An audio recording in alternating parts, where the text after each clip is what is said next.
Bismillahirrahmanirrahim.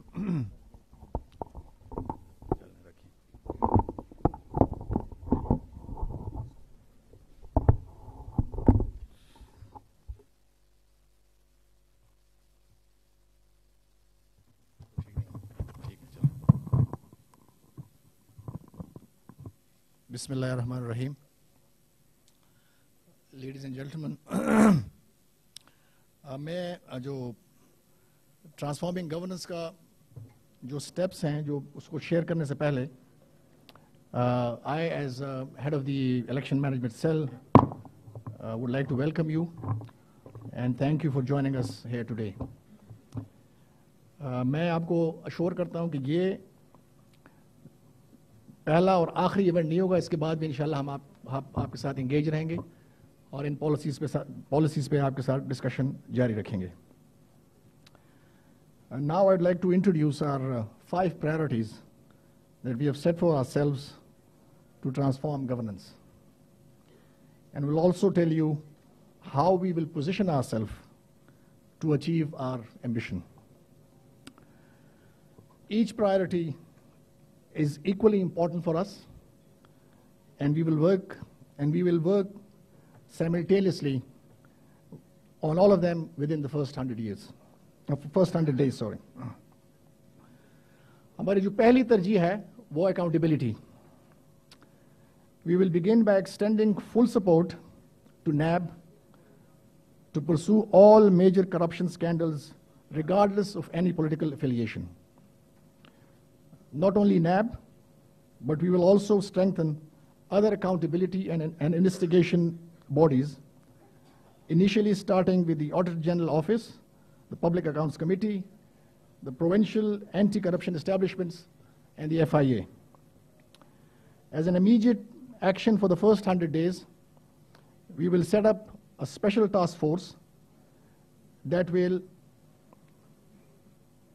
leverage on recent changes in the global laws to bring back looted wealth parked in offshore tax havens. हमारी जो दूसरी priority है, that is the local government. Building on the success of our local government model, we will scale out nationally, introducing a constitutional change to safeguard continuity. We want to not only transfer the decision-making power, but also the resources to the people of this country, so that the rest of the citizens can also transform their own fate, as is being witnessed in Khyber Pakhtunkhwa. Learning from our experience, we will further refine our structure and introduce a city government model where the directly elected mayor will be responsible to deliver on all interrelated urban city matters. We will first focus on the major cities including Karachi, Lahore, Peshawar, and Quetta. The police reform is another area that the KP government can rightfully be proud of. Depoliticization of police to the KP Police Act of 2017 will be replicated in all the 4 provinces. We sincerely want all citizens of Pakistan to enjoy the same professional treatment that is being extended to the people by the police to the people in KP. Our 4th priority will be ensuring speedy justice.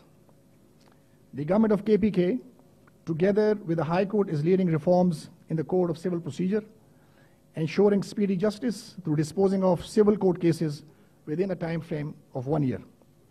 The same model will be replicated nationally. Another new approach that the government of KPK championed, which generally does not get much media attention, is the establishment of dispute resolution councils to allow conflict resolution for small crimes right down at the Tahsil and police station levels.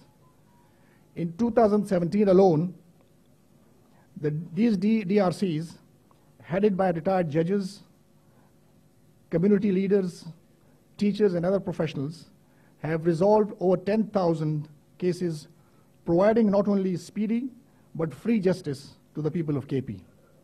The rest of Pakistan will also benefit from a nationwide scaling of this model.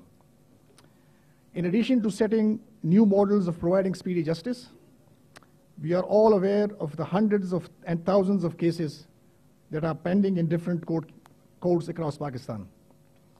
To address this issue, PTI's government will champion a program to rapidly dispense the backlog of existing cases through providing all necessary resources to the judiciary. Lastly, we are very clear that the only way to achieve this is to make fundamental changes in our operational machinery, our civil service. Yes, Pakistan has seen 38 major civil service reforms in the last 70 years, and yes, the results were mixed. So are we planning on sanctioning yet another long-drawn reform process spread over years? No. Will we constitute yet another commission to tell us what needs to change? No.